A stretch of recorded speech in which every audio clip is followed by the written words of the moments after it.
Hi there, I'd like to share some words of Torah with you about this week's Parsha, Parshas Vayechi. You know, when it comes to tefillah, when it comes to prayer, people are puzzled and they don't really understand why it is that we daven from a siddur.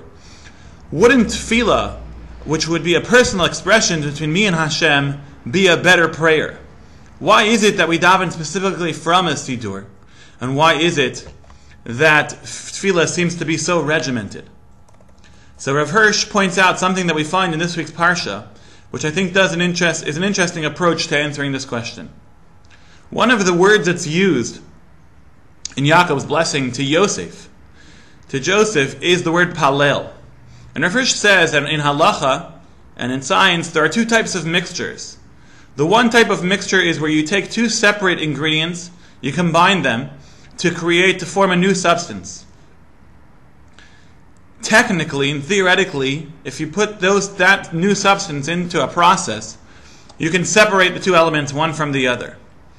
When you mix those two things together, that's called la'arev, to mix them, to join them.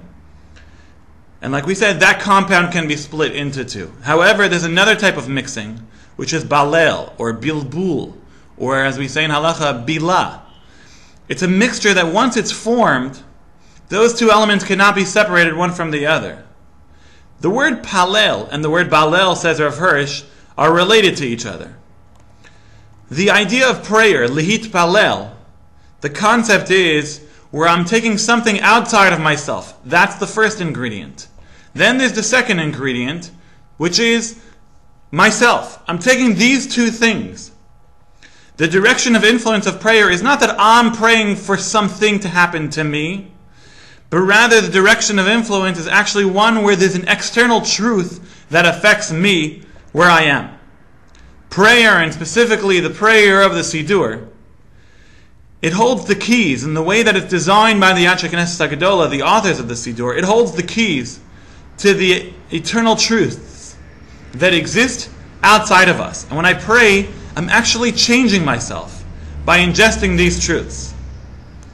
This is a mixture that changes the essence of who I am.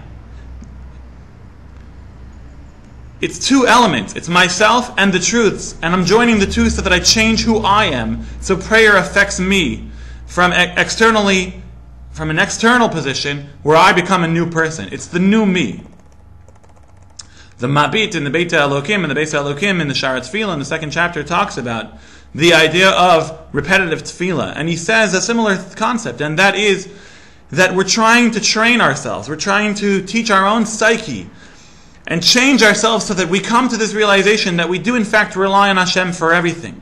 And thus the repetitive nature of tefillah, where we constantly and consistently ask Hashem over and over again for the same things, because we're teaching us this message. I rely on Hashem completely in every possible way. And that is the nature of tefillah. That's the purpose of tefillah. That's the essence of tefillah. And tefillah changes us. It reminds us that I rely on Hashem for everything.